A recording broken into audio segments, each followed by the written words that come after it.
everyone, and welcome to Paradox Untold Stories from Athletic Directors. I am Dr. Danielle Lapointe, and my co-host is Dr. Dustin Smith. And we want to start off by saying thank you to Ticket Spicket, who is the official NIAAA ticketing partner. And also a big thank you to Ann Stewart, who is with us today. How are you doing today, Ann?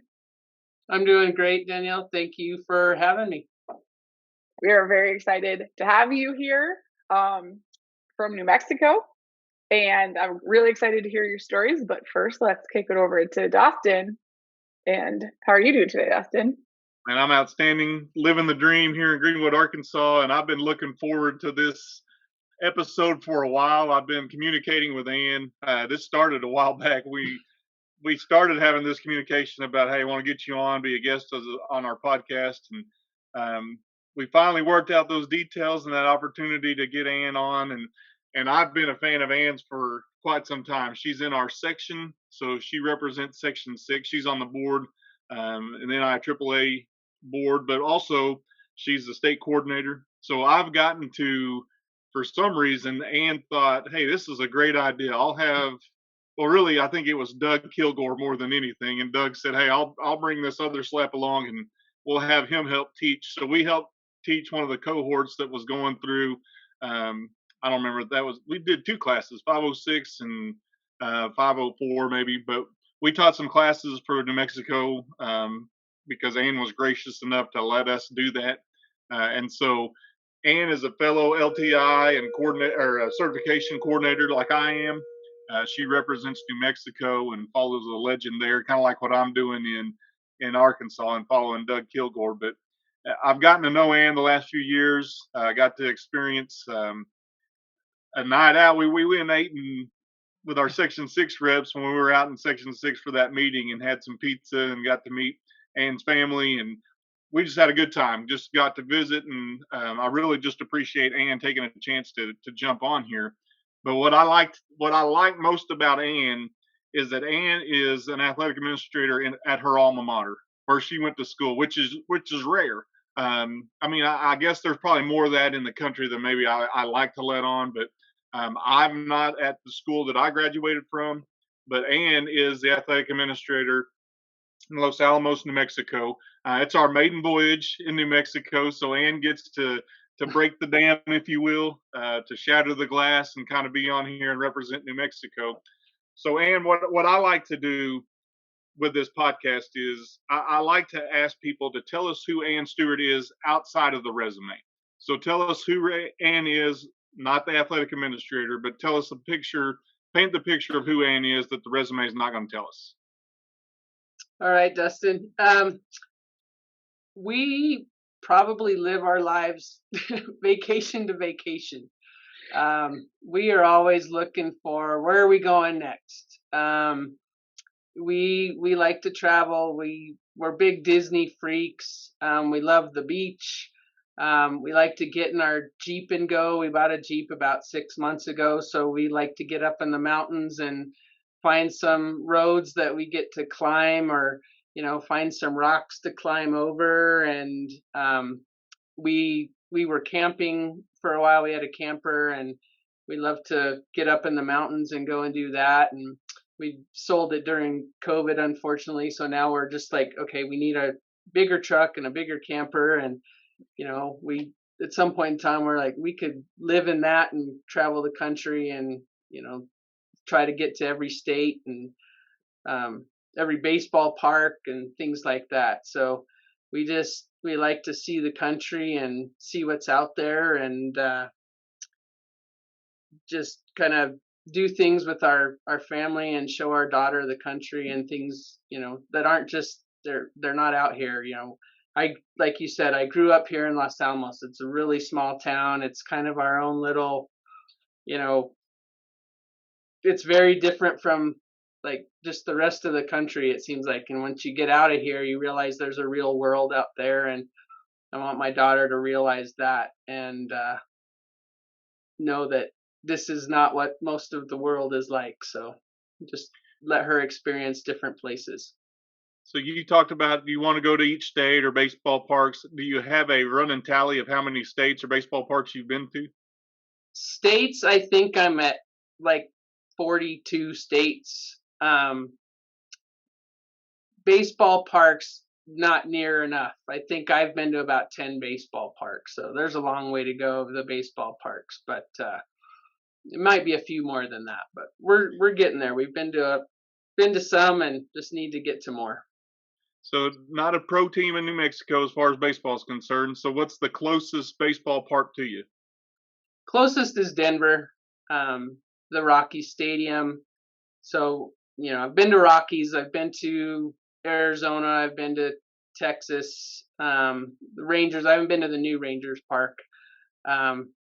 So maybe next summer I'll make it out there. But, I'm a Dodgers fan. My wife is a Giants fan, so we're kind of a family divided on that one. But especially with that one. I mean, yeah, but it sucks because the Giants Stadium is just phenomenal. I love that park, but to be a Dodgers fan and love that park, it's kind of hard. Kind of turned my daughter, she's 8, and we went to the Giants Stadium this summer, and she fell in love with that park as well, and she decided she wanted to be a Giants fan instead, and I was just like, kind of backfired on you.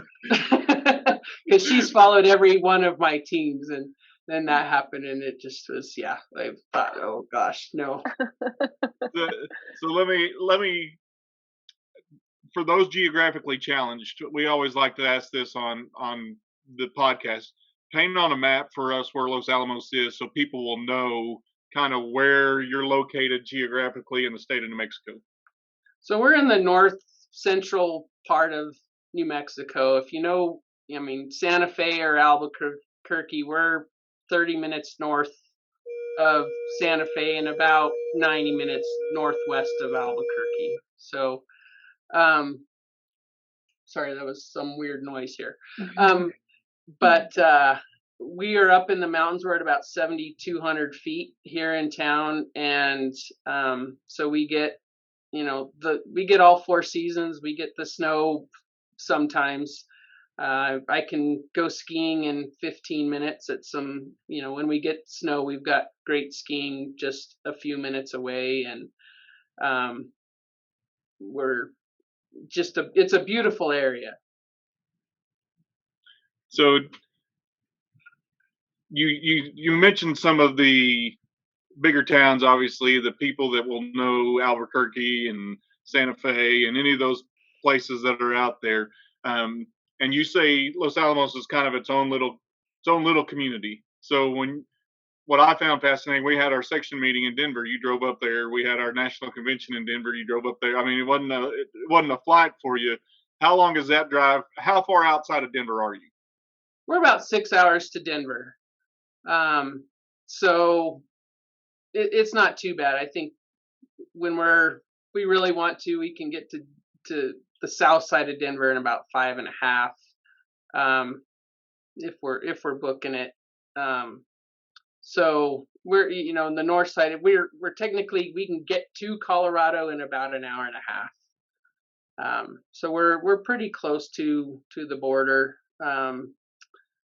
And trying to think what else. I mean, Taos is, if you know any of the towns in the northern part of New Mexico, that's where we are. So, well, I love that. I think traveling just is amazing and opens your eyes to other cultures and so much education. And I pretty much agree and second everything you said about traveling, living like a vacation to a vacation, and having an RV yourself. So I get the love for that for sure. And that's awesome that you've already been to 42 states. I'm kind of curious though, what are the ones you're missing on your list? Most of them are in the Northeast. Okay. Yeah, that's the area that I haven't been to. I've been to New York, and that's about as far that, up to that side that I've gotten. Yeah, that's far for you. Especially if you're driving. We were supposed to do it last summer, and we just completely changed our plan, and we just went to Florida for a month. So we hung out there. But one other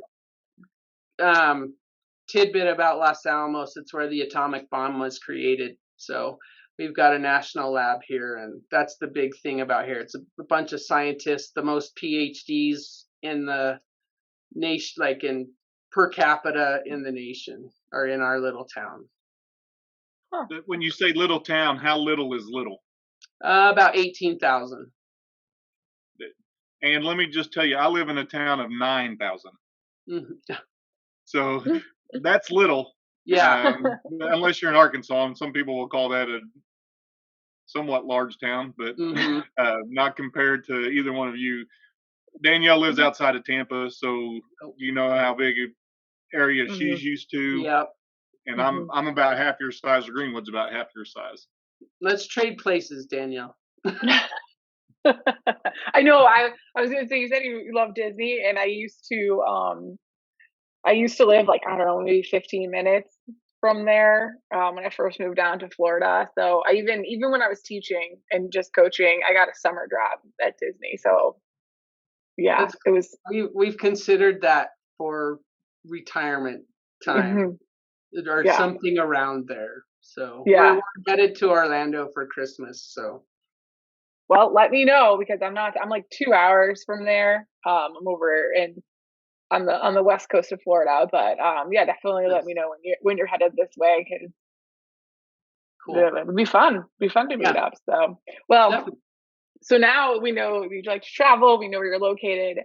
I want to know about your crazy stories. Now you have my brain turning. Right, you have like scientists and doctors. Like I have high expectations for your Atomic story. bomb. That's what she Atomic said. bomb. Atomic bomb. Okay, okay. I was just gonna go right over that, but we can visit there too. Atomic bombs. I hope your story doesn't have anything to do with any bombs. No. Uh, Okay. they can always drop a bomb on you at any point in time. There's, somebody comes in with, "Hey, this is going on." So Yeah. you never know what bomb's going to get dropped on you. Those are the type of bombs that are okay in this story. Yeah. Yes. Good use of Right. the words. Good, good, Yeah. good analogy there. You're right. Um, gosh, it's hard to, it's like, funny or serious or, you know, I guess I'm going to my first year as an AD. Um, I came out of a coaching gig, and I took over for somebody you guys have already interviewed. I took over for Vicky Nelms, um, and she had been here for probably I think 7 years, and I was coaching basketball, um, and I'd been back in town for about 2 years, so I had some some connections that way. But when I took over, and some friends, some coaching friends, whatever. And then I started hearing rumors about, okay, well, you're connected to this person, so you're favoring this coach, and um, started hearing all these complaints about a certain coach. And we were friends with that particular family, and um, like 20 different families like started bringing in all of these complaints.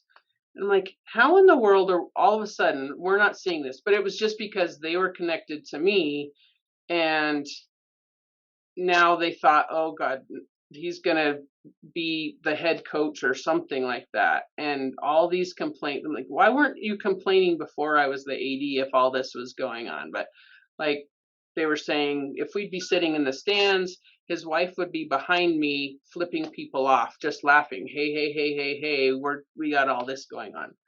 Um, it just turned into this big blow up. And I mean, 10 years down the line now, I mean, we don't hardly speak to each other. This guy can't coach here really because they just completely ended up blackballing him.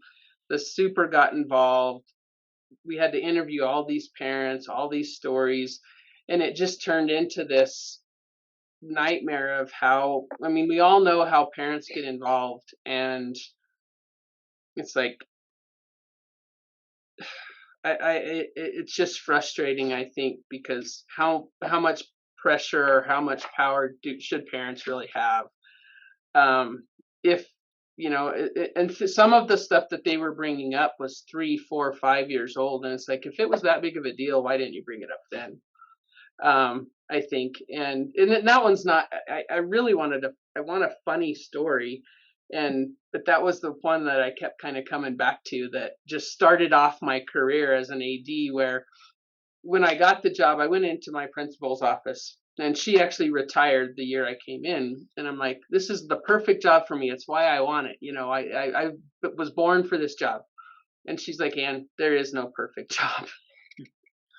Um, and now, almost 10 years into the role, I'm like, okay, now I understand why she said that.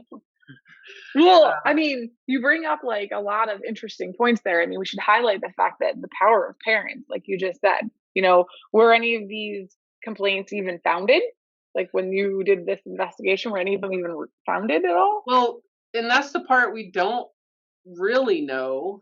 I think after seeing it from that perspective later on, we kind of see, because it was kind of like they get close to the people who they thought were going to have some control or some power, and seeing it from that perspective later on, it was like, well, maybe that kind of is how they worked. And then we just felt like idiots, as if that was really what was going on. And I don't know for sure. And I think that's what makes me feel like, okay, maybe that's not the story to tell. But I think we all can kind of be in that position too, where it's like, how do different people use different roles to get where they want to be, maybe. But I think, and I'm dealing with that from a different situation now with parents in different places, and where one thing can just completely blow up, and parents can go over your head or go straight to superintendent's office and think, well, you did this to my kid, so we're going after that coach, whether it's really founded or not. Because I've told superintendents, I'm like, if that's going to get a coach fired, you better fire every coach, because every coach has done that. And if you're going to let parents have this much control, we're not going to have any coaches. So I think that's the frustrating piece right now, where where I am in the frustration of that power that they can have. And I keep being told, hey, be careful, because your kid's going to be in that position at some point. How are you going to react? I'm like, well, I'll try to remember what it's like, and to be on the parent side of it. But I don't know, that's a little bit, that's the maybe the depressing or the frustrating side of our job, not the fun side. But I think that's real. I mean, that's Mm-hmm. on. I mean, you walk into that in your first year, and Yeah. of no doing of your own, you were just friends with a family that happened to be a coach. I mean, you had a previous relationship, and then all of a sudden, some of these parents think, okay, we've got to get our hooks in, we've got to get our spot in to say this is what's really going on, and let Ann know that, hey, I'm trying to give you some inside information, or I'm trying to cut the legs out from somebody else. And they don't phrase it that way. They're mm-hmm, just trying to bring a situation to you and trying to see, okay, how far can we really go? And that's the unfortunate thing, is that you're new to a role. You talked about Vicky. She had left, I think, the state, not just Los Alamos. She left the right. state, and so Yeah, because she went to Oregon, where she still is. So it was. I don't want to call it fresh bait, fresh meat, whatever you want to mm-hmm, say, but it's a new person, and now we're going to see who's really in charge here. Is this somebody that we can run over? Is this somebody that we can? And it may not be consciously they're making this effort, and some of them are, but mm-hmm, they're trying. And I think that's probably the takeaway I'm looking at from ads that are going to listen to this around the country, around the world. They're going to say, hey, I may be able to step in those shoes, because I know exactly what that's like, because somebody's mm-hmm, coming at me with all these unfounded things that may have been. I tell parents all the time, if this was such a big deal, report it when it started. Mm-hmm. Don't report it 3 years from now and say, oh, this is what happened then. If it was a big deal, like you said, report it then. Don't wait until you think the opportunity is right, mm-hmm. and don't just pile on with a Yep. situation. And the unfortunate thing is, somebody who was a friend is now somebody you don't get to talk to because there's a wall dividing that situation, and that's unfair to both that coach and yourself. Mm-hmm. Well, And and you it'll be ongoing because they had a number of kids, one even my kid's age, that as long as we're in town, it'll stay that way. And and that's the unfortunate piece is, we still have that wall that it's like, okay, and their kids are athletes that come through, and we deal with it, and we've come to be able to manage it, but he still won't even speak to me. So So was there ever a point when you said, okay, this is year one, I don't really want to do this because this oh, isn't the dream job? it was like, it was tough because I had that, and there were things dealing with a head coach that year that the way she handled some of the stuff that came along with that situation, and um it was a rough first year, and I thought, wow, and there's been a couple of those years since, and every year I think, okay, is it going to be any better? And it's just been it's been an interesting job. that's a nice way of putting it. It's a very nice way of putting it. Funny. I Well, mean, no. but then you Mhm, get out with the kids and you see how the enjoyment they have, mhm. most of the time, and that's what it's all about. And you remember, it is about the kids and the fun and excitement. And you remember, I mean, I remember back to how much it meant for me. So when and trying to remind the parents, it's about them, it's not about you. So Which is a hard line to sell on parents. hmm. Mhm. And I'll use an example. We went through COVID, and Uh-oh. Uh-oh. Oh, Dustin's gone. He's left us. He That's is fine. out. I'm not going to use his example, but Right. but no, and you're right. In that type of situation, it's hard too because you don't even know what the truth is, right? You have a friend as a Hmm. coach, and they're telling you one thing, and then a group of parents who you don't know if the group of parents is actually one person telling everybody what to say, or if they all have the Hmm. same concerns, because that's also something else you have to decipher in Yeah. there. So and then you have the administration superintendent talking to you, so those are just not fun situations regardless of what's right or wrong. So I guess the question that I have, the question, the last question on that is, did the coach make it through that year or no?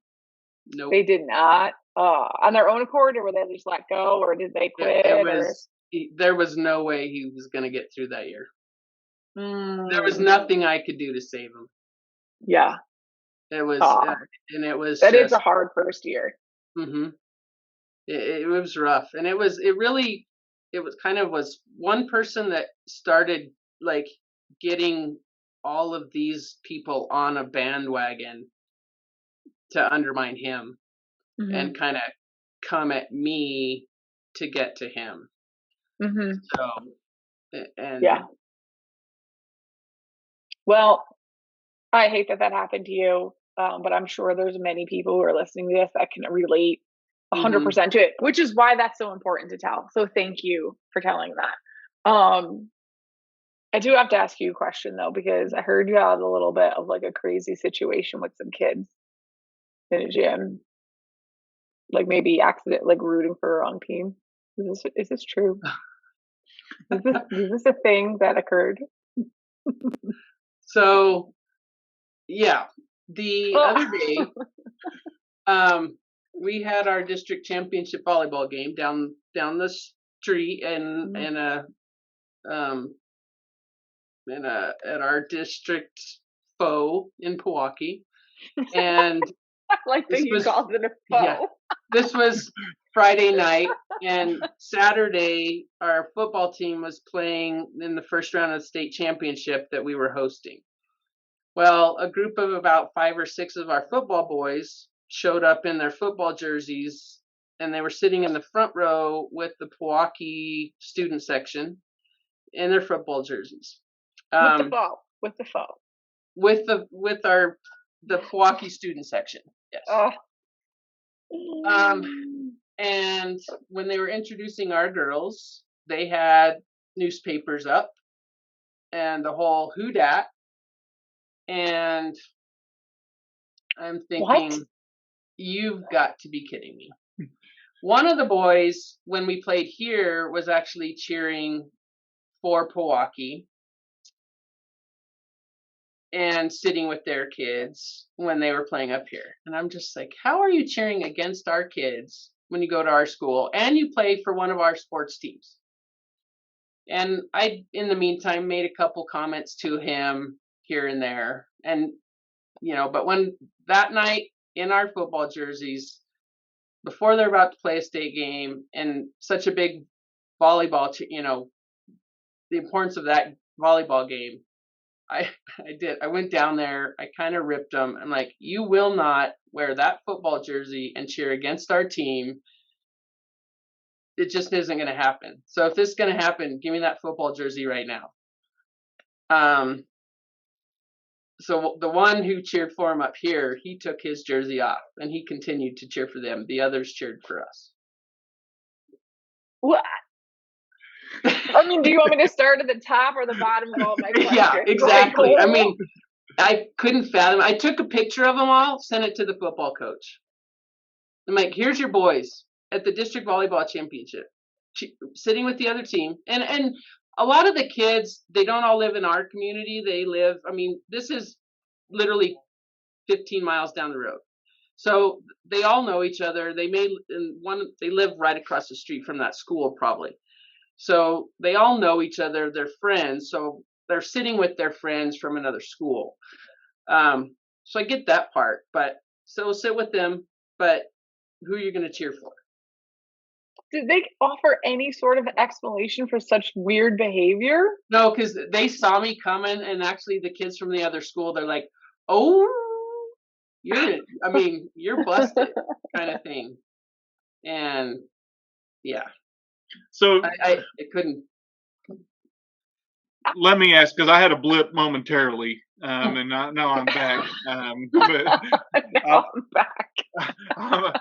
Can't get rid of me. But my question is, the kid who took off his jersey and then continued to cheer, was there penalty for that kid? Say, For any was of he a them. starter on the football team? Was there some kind of reprimand where that was highly encouraged to never happen again? Football coach said he would take care of it. I brought it up that next morning, and granted, they're getting ready for a state playoff game, so it probably wasn't the best time to address it. They got their butts kicked in the football game, so that kind of, and who knows, maybe they went out and partied, and that kid, he's just one of those that he made some comments on the sideline that I just wanted to pull him aside and just rip him a new one there too. So it just is, that's the kid he is. Did your volleyball team win? They won the match, but they lost the district championship because we had to win in 4 and we won in 5. So we were tied for first, but they won on the tiebreaker. Okay. So did said kid or kids have some lady friends on the other team? Is that why they were cheering? He might have, and I think they were just, I'm not exactly sure. They all live down in that community. So that could be part of it, but. Was this also, this was away? Or yes. was home? This was away. No, it was away. So it's not even like, you have a little bit more control when it's your gym and you're like, nope, my fans will sit on my side. Right. And the other fans will fit on the other side or whatever you decide to do. So you didn't. Right. What a crappy thing to do to your classmates, though. Yeah, exactly. And we've been trying to work on fan behavior, and that's been a major struggle for us. I mean, it's like we can tell them, no, you can't do that. And it's like you tell them they can't do something, then they just sit down and don't do anything. And they want to cheer against the other team, not for our team. Well, and the level of disrespect when you came over and said, "We ain't doing that. Give me that jersey," and gave it to you and kept doing it anyway. I mean, Yeah. I admire you for not just ripping them a new one right there and saying, "Hey, we're going to solve this problem. I'm kicking you out of their gym. Mm-hmm. You won't be here, and Yeah. I'll determine whether you're even going to play tomorrow or not." Well, and I mean that was a consideration, and I thought, oh, I just didn't want to deal with what would come from that. Um, I would have never heard the end of that one. It'd have been like, it's my right to cheer for whoever I want to. My head hurts over this one. I want you to know that my head hurts over this one because it's so mind blowing that you can be like a rebel kid, that's fine. But this is like hurting your friends and your classmates and Mm-hmm. going against them. And how would they feel if those girls showed up the next night on the other side of the field Right. cheering against them? Which I Mm-hmm. probably would have done if I was one of those volleyball girls. But Right. that's Just for I spite. digress. Yeah. But Yeah. like But that is just they're a walking billboard for your school too. I mean, they're wearing your uniform Mm-hmm. and represent. still doing that. I mean, I Oh had a guy yeah. when I was at the college level. He told me one time, "Your vehicle better not be parked outside of somewhere it shouldn't be because it's going to have the school name on there." And Mm-hmm. so you're not going to represent the school in a bad way. And he said that not to me, but to everybody. Right. Just telling our Sure, coaches, "Hey, Dustin. don't pull up to a bar and have that." I mean, it's advertisement. It's saying Mm-hmm. that this is what our school's about, or this is who Yep. our school is. And so when they're wearing that uniform, I tell my kids that's not a right, that's a privilege. Yep. And so you will represent us in a way that is positive, and that would have been my simple conversation. You are not representing us in a positive way, Mm-hmm. and you don't get to wear that uniform. So you're Yeah. definitely not going to wear it now. And me and the coach are going to talk whether you're even going to get to wear it again. Yeah. Not But just tomorrow, but again. but I Mm-hmm. think it's really important to like point out here, like I agree with everything you're saying, but it also is really important to make sure like your admin supports whatever you're gonna do. You know where that line is. Can Mm-hmm. you kick the kid out and tell them they're not playing tomorrow because they did this something tonight? Or is that something that won't be supported? So whatever your situation is, and I don't know what yours is, and but in general to the 80s that are listening, I want like I've been in both situations where I felt 100% supported to do everything I needed to do and make my program the best it could possibly be. And then I've been in situations where I didn't feel that support and I had to scale back on what I thought I was able to do. Right. And that you can get into a very sticky situation is you know what's right, but you can't do it. And I think that that's something that we need to just acknowledge is out Mm-hmm. there. There's not the ideal situation for everybody who's listening to this or any one of us three. So, whatever your situation is, know that there's not a perfect way to deal with all of these types of situations. You know, what you do is you got to be careful and you got to think the whole thing through before you do it. You just can't react either, right? You got to be like, what are Mm-hmm. my options here? Especially now with social media, right? You'll just get recorded. Mm-hmm. But I would have thought I might have said, "Hey, I got some friends who are scientists. I can make this look really bad for you." I Case in there were point. some options that I'd have been like, "Hey, you know what I got access to?" um, that might have been my mind. I wouldn't have probably threatened them with that, but I'd have done it maybe in a joking way. Mm-hmm. But I mean, I still can't think of. I mean, we always tell our kids represent the G. We call it the G, which is our Greenwood G, and we want to represent that with excellence, no matter what we're doing. And so, for somebody to do that defiantly, um, and right in your face at the foe, as you called it, right down the road, that's I mean, just the level of disdain and disrespect for that, not just for you, but for the school and for their football program. Not to mention the girls who were playing and competing, representing your Mm-hmm. school. So, I mean, there's all so many levels that they cross There's that are so just Oh, so so many. bad. many. Yeah. God, I'm angry. Oh, I was so mad, and I was trying to just keep my composure so I just didn't lose my complete mind on them, because it would have ended up on social media or something, and I would have heard about it, but I was just I was so mad.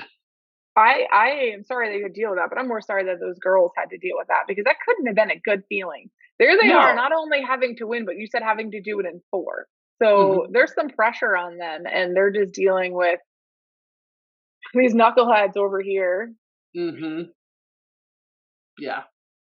That I mean, Hmm. just think about them playing and looking up there and seeing that, because volleyball, you're not having 40,000 people in a game. I mean, Right. it's very obvious who's there, Hmm. And and there's you no know who your space. classmates are. Yeah. No, they And were in the front row, right off the floor.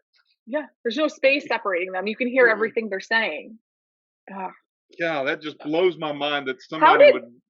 how did your volleyball coach handle this? He didn't really care too much. I mean, like I said, we've had some issues with behavior, and we've tried to stop the whole barking at at the girls or during the serve. And he's like, "What's wrong with barking?" And I'm like, "Would you want people barking at your daughter?" I said, "I don't want somebody barking at mine." So Like an actual bark, like a yeah, rough. like whoop, Okay. whoop, whoop, whoop, whoop. Yeah, no. I Mm-mm. mean, just ghetto. Hmm. And but they go to other gyms and it's allowed. So I'm the bad guy because we're not allowing it. And it turns into this whole, I mean, it's just this fight.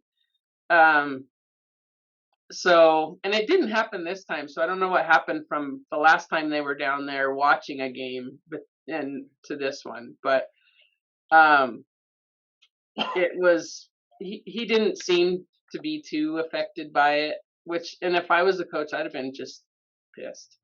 Hmm. Yeah. But was your was the kid a senior? He's a junior. Oh, so you get a whole So nother he year was. dealing with him.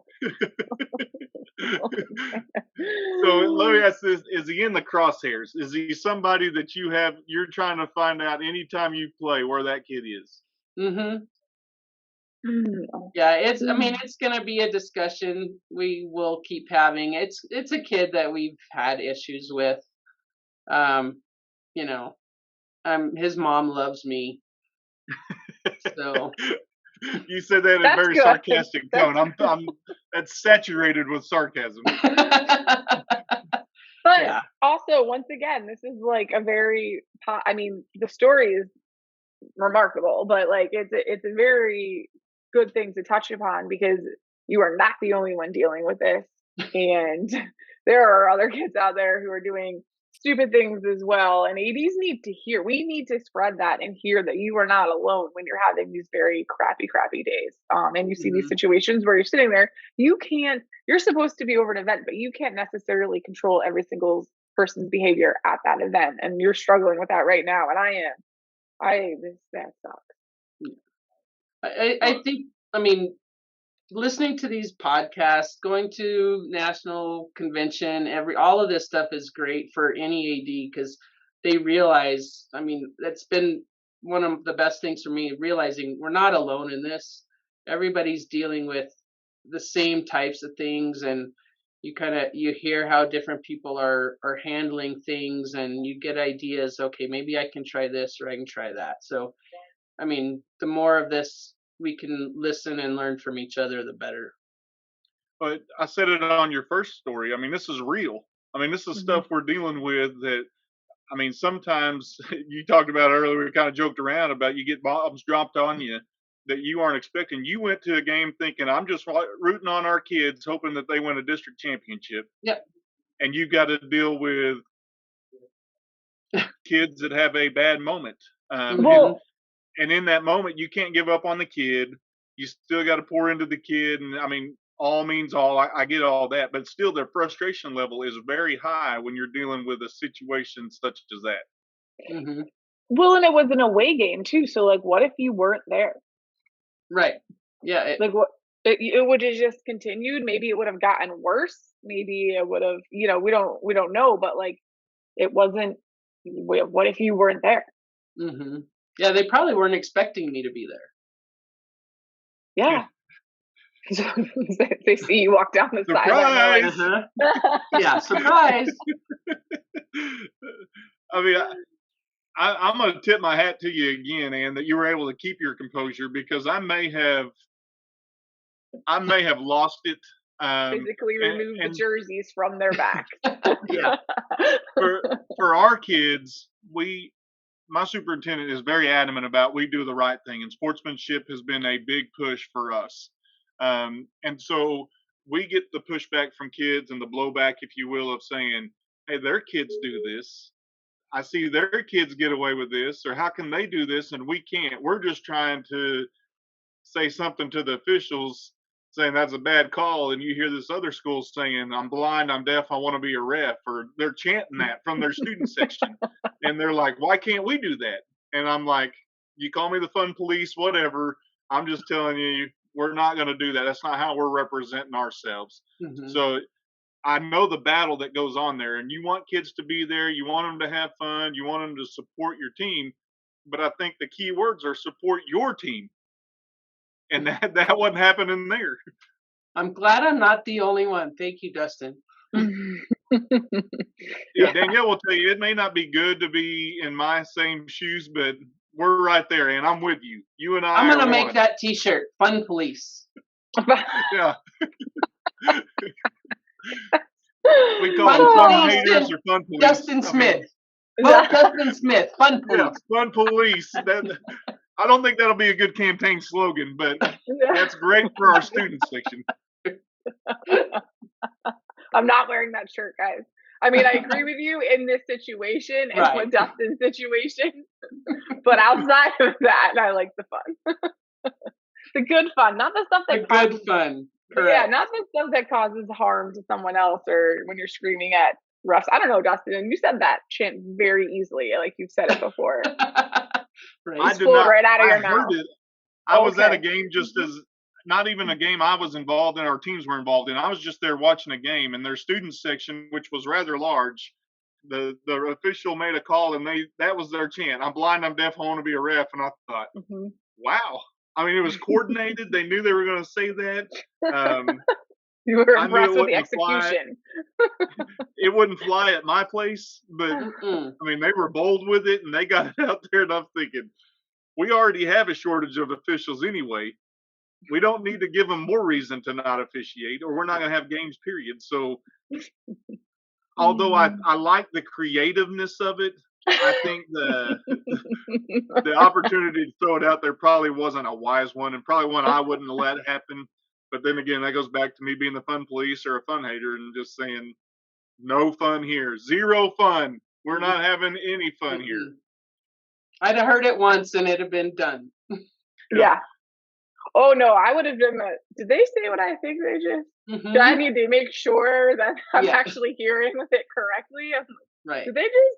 Oh, that's funny. I got to make them stop Yeah, because it is and funny. they do that whole. I Yeah, mean, they're no, yeah. creative now.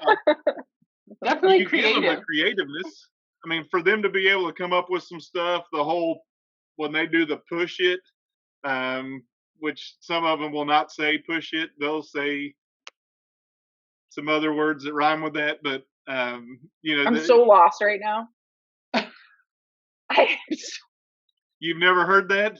don't think so. Yeah. I'm so So confused. You're gonna have to text me. instead of push it, when a ref makes a call, they think that it's bull.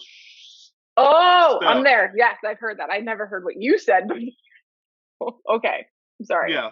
So Sorry that you had to they explain that to me. camouflage it by saying push it, push it. Oh, that's what. So that's their way of trying to get around with it. And I'm there now. I'm caught up. Thank you, Dustin. yeah, if you want a lesson in what student sections are like, come to Arkansas sometime because I got some places I'll take you. I've never heard of the explanation of push it before. Obviously, I've heard the other one, but I've never heard that of that explanation before. So now I do. We're learning some stuff here, Dustin. We're learning some stuff today. Yeah. So that was at my college days, okay? I'm trying to recover from that. Oh man, well I really enjoyed having you on and hearing your stories and I hope that they get easier for you as they go down the road. But thank you for sharing because I think there's a ton of value in, you know, what you put out there and other ADs are definitely going to be able to relate to it and learn from it and maybe be more successful because of it. Well, thank you guys. This was fun. But I admire Ann, and I've been a fan of Ann's for a long time, and I appreciate what you've done. I appreciate you being real, and I think that's what we need to have in our professions. Have these conversations that sometimes this job sucks, and sometimes you have to deal with some stuff that's not a lot of fun. Mhm. And oftentimes you're alone doing that. You're the one on your campus. There's not another AD in Greenwood, Arkansas. It's me. And I was Mm-hmm. telling our kids yesterday, I'm your favorite AD, but I'm also your least favorite AD because I'm the Mhm. only AD. Mhm. And so I'm the only one who deals with some of this stuff. You're the only one who's dealing with this stuff. But what I want our listeners to understand is this is real life. This is what we deal with, and there's not always times when it's just, hey, I'm gonna go eat concession stand food and watch a game. You may have been eating concession stand food, maybe throwing nachos at some kids, saying, "Hey, what are you doing? Get that jersey off. You're gonna do that." But and I appreciate you coming on here. I appreciate you being real. Thank you for your commitment to the board. Thank you to the commitment for Section 6. And thank you for just your commitment to our profession. You've made me better. You've made Danielle better today. And I hope that you've made a lot of listeners better as well. Well, thank you guys. This was great, and Dustin, I hope we get you on the board too. Thank you very much, and thank you to Take a Spigot for making all of our episodes possible. Until next week when we have another episode.